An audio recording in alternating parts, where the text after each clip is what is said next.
आज के लेक्चर में हम देखने वाले हैं characteristics of bacteria, source of bacterial infection, portal of entry of bacteria and transmission of bacterial infection.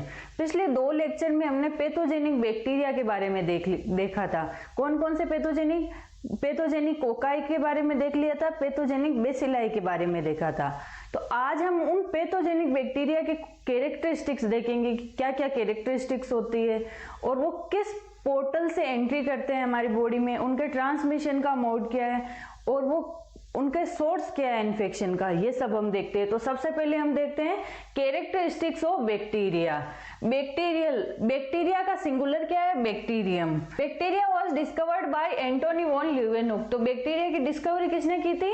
Antony van ल्यूवेनुक, और इन्हें फादर ऑफ माइक्रोबायोलॉजी भी बोलते हैं। But its name bacteria was given by Ehrenberg. तो नेम किसने दिया था? बैक्टीरिया एहरेनबर्ग ने नेम दिया था। इन्होंने तो क्या बोला था? एंटोनी वॉन ल्यूवेनुक ने तो इन्हें एनिमलक्यूल्स बोला था, यानी लिटिल एनिमल्स बोला था।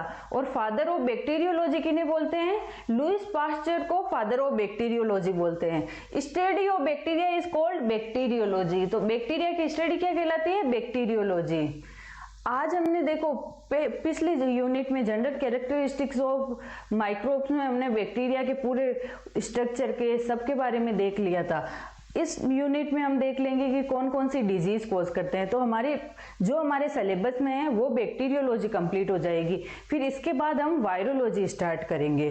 जनरल कैरेक्टरिस्टिक्स में फर्स्ट कैरेक्टरिस्टिक क्या है? Bacteria are smallest unicellular prokaryotic. ये क्या है? स्मॉलेस्ट है, यूनिसेल्युलर इनमें से, लेकिन कुछ इसमें से मल्टीसेल्युलर भी हो सकते हैं। और कैसे हैं ये? प्रोकैरियोटिक, यानी इनमें न्यूक्लियर मेम्ब्रेन, ये ट्रू ऑर्गेनेल्स ये अब्सेंट होंगे। True nucleus and other membrane bound organelles, यानी कि इसमें ट्रू न्यूक्लियस मतलब न्यूक्लियर मेम्ब्रेन नहीं होगी तो वो ट्रू न्यूक्लियस नहीं होगा, और इसमें मेम्ब्रेन बाउंड ऑर्गेनेल नहीं होंगे, जैसे माइटोकॉन्ड्रिया नहीं होगा, ईआर यानी एंडोप्लाज्मिक रेटिकुलम नहीं होगी, गोल्जी बॉडी नहीं होंगे, are absent. Genetic material is in the form of composite structure known as xenophore, nucleoid, incipient and nucleus. ये कि इसमें जेनेटिक मटेरियल न्यूक्लियोइड, इसमें जेनेटिक मटेरियल को न्यूक्लियोइड बोलते हैं क्योंकि न्यूक्लियस में रहते हैं ये जेनेटिक मटेरियल, और न्यूक्लियस पे न्यूक्लियर मेम्ब्रेन नहीं है तो उसे क्या बोलेंगे? ट्रू न्यूक्लियस नहीं होगा, उसे न्यूक्लियोइड बोलते हैं इसके जेनेटिक मटेरियल को। Ribosomes are 70s type. तो इसमें राइबोसोम कैसा होता है? 70s टाइप होता है। वही यूकैरियोटिक में राइबोसोम कैसा होता है? 80s होता है। और ये दो सब यूनिट से मिलकर बनता है। कौन कौन से? 50s एंड 30s, 8 सब यूनिट से मिलकर बनेगा। ओमनीप्रेजेंट, यानी ओमनीप्रेजेंट उनके लिए यूज होता है जो हर जगह प्रेजेंट होते हैं, जैसे present in soil, air and water, ये हर इन्वायरमेंट में प्रेजेंट होते हैं। They have greater variation in the mode of nutrition. Mostly the bacteria are heterotrophic. Mostly bacteria कैसे होते हैं? हेट्रोट्रोपिक होते हैं। And some are photosynthetic and chemosynthetic autotrophs. इनमें से मोस्टली बैक्टीरिया तो कैसे होते हैं? हेट्रोट्रोपिक, यानी दूसरे से न्यूट्रिशन लेते हैं, कोई होस्ट से न्यूट्रिशन लेंगे। लेकिन इनमें से कुछ क्या होते हैं? फोटोसिंथेटिक होते हैं और कीमोसिंथेटिक होते हैं। फोटोसिंथेटिक मतलब जो फोटोसिंथेसिस, सनलाइट का यूज करेंगे वो, और वाटर का यूज करके क्या बनाएंगे? अपना फूड प्रिपेयर करेंगे। वहीं कीमोसिंथेसिस में केमिकल्स का यूज करेंगे। तो ये फोटोसिंथेसिस और कीमोसिंथेसिस कम होते हैं, लेकिन ज्यादातर बैक्टीरिया कैसे होते हैं? हेट्रोट्रोपिक होते हैं। Both DNA and RNA are present in bacterial cell. Bacterial cell में डीएनए और आरएनए दोनों प्रेजेंट होते हैं। DNA is in the form of single circular chromosome. लेकिन डीएनए कैसा होता है? सिंगल सर्कुलर क्रोमोसोम के रूप में प्रेजेंट होता है। Mostly bacteria multiply by binary fission. Mostly bacteria कैसे मल्टीप्लाई करते हैं? बाइनरी फिजन से मल्टीप्लाई करते हैं। Some multiply by producing few spores. लेकिन इनमें से कुछ स्पोर्स बनाते हैं। जो एडवर्स कंडीशन में रहने वाले बैक्टीरिया होते हैं मेनली वो क्या करते हैं? स्पोर्स बनाते हैं। Bacteria are diverse group of agents that can cause illness in human body and the infection caused by bacteria are common। कि बैक्टीरियल इन्फेक्शन ह्यूमन में के लिए कॉमन है। Bacterial infection occur through transfer of bacteria ये है important line इसमें कि bacterial का जो बैक्टीरियल इन्फेक्शन होता है उसका ट्रांसमिशन कैसे होता है, सोर्स क्या क्या है।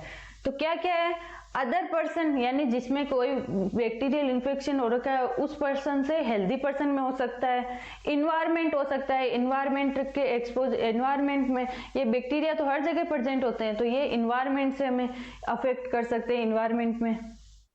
और बाय इंजेस्टिंग कंटामिनेटेड फूड, और क्या हो सकता है कि हमने जो कंटामिनेटेड फूड है, संक्रमित फूड है, उससे खाने से भी ये बैक्टीरियल इन्फेक्शन हो सकता है। और ड्रिंकिंग कंटामिनेटेड वाटर, और कंटामिनेटेड वाटर के से भी ये बैक्टीरियल इन्फेक्शन हो सकता है। ये सोर्स है, कौन कौन से है, other people, environment, ingested contaminated food, drinking contaminated water, ये सोर्सेस है, इनकी वजह से बैक्टीरियल इन्फेक्शन होते हैं। Once the bacteria enter the body, they cause sickness, but susceptibility to severe bacterial infection is noticed in people with weak immune system of taking immunosuppressive medicines. ये bacteria जैसे हमारी body में enter करता है तो mainly वैसे तो हमारी बॉडी में क्या होता है, इम्यून सिस्टम होता है, वो क्या करता है, हमारी बॉडी को डिफेंस प्रोवाइड करता है इन पैथोजन के अगेंस्ट, क्योंकि हर जगह पैथोजन प्रेजेंट है। तो हम ऐसा तो है नहीं कि हमेशा बीमार होते हैं। अगर हमारा इम्यून सिस्टम वीक होगा या फिर क्या हो सकता है कि ये बैक्टीरिया जो भी पैथोजन है वो स्ट्रोंग हो, तब हम बीमार होते हैं। तो इसलिए बैक्टीरियल इन्फेक्शन होने के मेनली चांसेस किस में रहते हैं, एक तो चांसेस रहते हैं वीक इम्यून सिस्टम वाले पर्सन को। वीक इम्यून सिस्टम मतलब जिनका इम्यून सिस्टम वीक है, इसके कई रीजन हो सकते हैं इम्यून सिस्टम वीक होने के, कि कोई दूसरी डिजीज हो रखी है उसकी वजह से इम्यून सिस्टम वीक है। इसका एग्जाम्पल हम देखें तो HIV में क्या होता है, जो एड्स के पेशेंट होते हैं उनकी डेथ मेनली HIV की वजह से नहीं होती है, कोई भी दूसरे डिजीज या कोई भी दूसरे इन्फेक्शन की वजह से उनकी डेथ होती है, जैसे ट्यूबरक्लोसिस की वजह से डेथ हो गई। क्योंकि HIV में जो HIV वायरस होता है वो क्या अटैक करता है किस पे, टी हेल्पर सेल से, और टी हेल्पर सेल ही हमारे इम्यून सेल्स को एक्टिवेट करती है, जितने भी इम्यून रिस्पॉन्स आते हैं उनको एक्टिवेट करती है। तो उन टी हेल्पर सेल को ही सप्रेस कर देगा तो हमारी बॉडी का इम्यून सिस्टम रिस्पॉन्स नहीं कर पाएगा, तो दूसरे इन्फेक्शन हो सकते हैं, हो जाते हैं उसमें और उनकी डेथ हो जाती है। और किसमें बैक्टीरियल इन्फेक्शन होने के ज्यादा चांसेस रहते हैं, जो पेशेंट क्या ले रहे हैं, टेकिंग इम्यूनोसप्रेसिव मेडिसिन, ऐसे पर्सन में जो क्या ले रहे हैं, इम्यूनोसप्रेसिव मेडिसिन। इम्यूनोसप्रेसिव मेडिसिन कौन सी होती है, ऐसी मेडिसिन जो हमारे इम्यून सिस्टम को सप्रेस करके रखती है, उनका जो नॉर्मल फुल फंक्शन होता है उसे नहीं होने देती और उनको सप्रेस करके रखती है, ऐसी मेडिसिन ले रहे हैं। कौन लेते हैं immune suppressive medicine, mainly organ transplant होता है तब इम्यून सप्रेसिव मेडिसिन दी जाती है, क्योंकि ऑर्गन हमारी बॉडी में काफी मैचेस करके, जैसे ब्लड ग्रुप मैच करके, एमएससी मैच करके ऑर्गन ट्रांसप्लांट किया जाता है, फिर भी चांसेस होते हैं कि हमारी बॉडी उसे रिजेक्ट कर दे, इसलिए इम्यून सप्रेसिव मेडिसिन दी जाती है। तो इम्यून सप्रेसिव मेडिसिन देने से क्या होगा कि ऑर्गन को तो रिजेक्ट नहीं करेगी लेकिन कोई दूसरे पैथोजन की वजह से डिजीज हो सकती है। तो बैक्टीरियल इन्फेक्शन मेनली किन किन में होने के ज्यादा चांसेस होते हैं, जिनका इम्यून सिस्टम वीक है उनमें, और इम्यूनोसप्रेसिव मेडिसिन ले रहे हैं ऐसे पर्सन में होने की चांसेस ज्यादा होते हैं। अब हम देखते हैं कि किस पोर्टल से ये एंटर करते हैं बैक्टीरिया हमारी बॉडी में। Bacteria enter the susceptible host through various route and cause disease, की काफी सारे रूट है जिनसे ये बॉडी में हमारी में एंटर करते हैं। Common routes are portals for entry in infection agent include, कौन कौन से पोर्टल है, म्यूकस मेम्ब्रेन हो सकती है, skin, respiratory tract and GIT यानी गैस्ट्रोइंटेस्टाइनल ट्रैक, ये पोर्टल ऑफ एंट्री मेन है। कौन कौन से, mucus membrane, skin, respiratory tract and GIT. Pathogen have the same site for entry as well as exit from the host body. Mainly क्या होता है, जो पैथोजन है वो जिस पोर्टल से एंटर करता है उसी पोर्टल से एग्जिट भी करता है। एग्जिट मतलब हमारी बॉडी से बाहर निकलता है और दूसरे में ट्रांसफर होता है। For example, airborne pathogen release upon sneezing by the person can enter through a nose of other person. कि जैसे एग्जाम्पल क्या बताया गया, एग्जाम्पल बताया गया कि जो एयरबोर्न पैथोजन है, एयरबोर्न पैथोजन मतलब जो एयर से ट्रांसमिट होते हैं, तो वो कैसे रिलीज होते हैं, स्नीजिंग के थ्रू रिलीज होते हैं, और वापस एंटर कैसे करते हैं, नोज के थ्रू एंटर करते हैं। Skin act as a barrier to infection, हमारी स्किन बैरियर की तरह एक्ट करती है, फर्स्ट लाइन डिफेंस का काम करती है ना skin. However wound on skin become the portal of entry of pathogen, लेकिन कोई भी वुंड हो रखा है हमारी बॉडी पे, कोई घाव हो गया, तो ये फर्स्ट लाइन डिफेंस है हमारी बॉडी इन्फेक्शन, जो स्किन है वो फर्स्ट लाइन डिफेंस का काम करती है।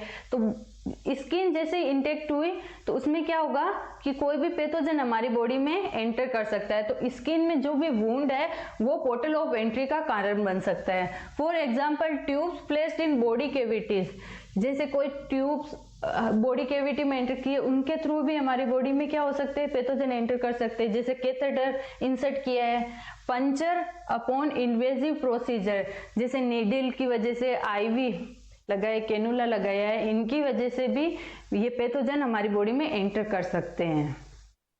अब पोर्टल ऑफ एंट्री के एग्जाम्पल क्या क्या है, अपर रेस्पिरेटरी ट्रैक, अपर रेस्पिरेटरी ट्रैक में इनहेलेशन के थ्रू, इसका एग्जाम्पल कौन सा, ये बैक्टीरिया इन्फ्लुएंजा बताया गया है। गैस्ट्रो इंटेस्टाइनल ट्रैक में इंजेक्शन यानी निगलने के द्वारा ये फैल सकता है, एग्जाम्पल गैस्ट्रोएंटेराइटिस इसका एग्जाम्पल है। ये कौन से मेनली पोर्टल से एंटर करते हैं, गैस्ट्रो इंटेस्टाइनल ट्रैक से।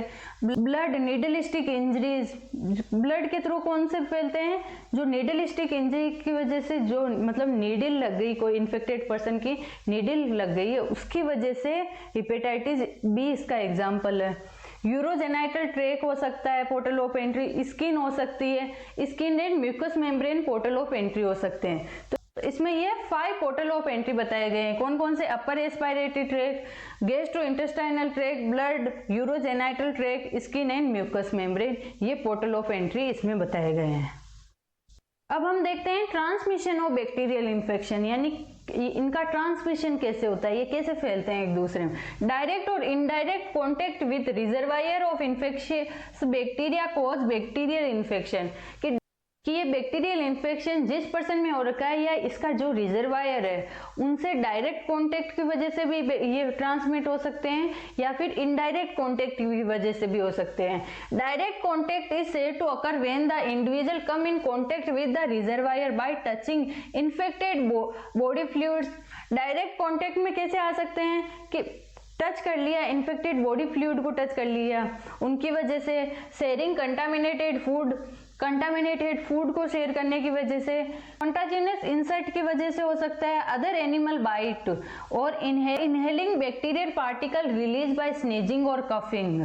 और किसकी वजह से हो सकता है कि जो बैक्टीरिया है वो पार्टिकल है, बैक्टीरियल पार्टिकल है, वो रिलीज हुए स्नीजिंग की वजह से, कफिंग की वजह से, और वो एंटर कर गए किसी हेल्दी पर्सन में और उसमें बैक्टीरियल इन्फेक्शन कर सकते हैं।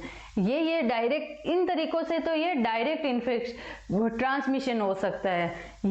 ये इंपॉर्टेंट लाइन है, इसमें ये ध्यान रखना, sexually transfer of bacterial infection is common mode of direct transmission. Question क्या आएगा कि कॉमन मोड क्या है डायरेक्ट बैक्टीरियल ट्रांसमिशन का, तो आंसर क्या होगा, सेक्सुअल ट्रांसफर इसका आंसर होगा।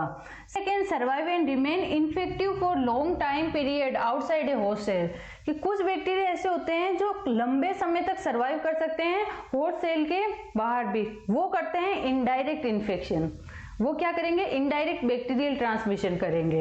Indirect infection has greater chance to occur when a person come in vicinity of such an organism that may be present on toys, कि indirect transmission किससे हो सकता है कि इन टॉयज पे, फर्नीचर पे ये इन्फेक्टिव बैक्टीरिया ग्रो कर रहा है, उनसे हो सकते हैं डोर नॉब और other personal care product used by person, इनकी वजह से ये कारण हो सकते हैं इनडायरेक्ट ट्रांसमिशन के लिए।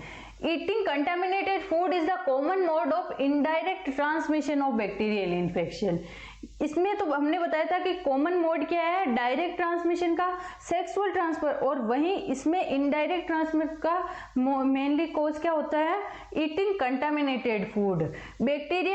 Bacterial infection may also get transmitted via fecal oral contact by consuming sewage water or using it to wash food. This bacteria transmission is generally seen in developing countries with improper sewage and drainage system. की वजह से, कि गंदे पानी की वजह से, ये मेनली डेवलपिंग कंट्रीज में ये कारण बनता है बैक्टीरियल ट्रांसमिशन का। The mode of infection state about example of horizontal transmission. जो हमने ये देखा था कि डायरेक्ट और इनडायरेक्ट वाला, ये कैसा ट्रांसमिशन है, ये हॉरिजॉन्टल ट्रांसमिशन है।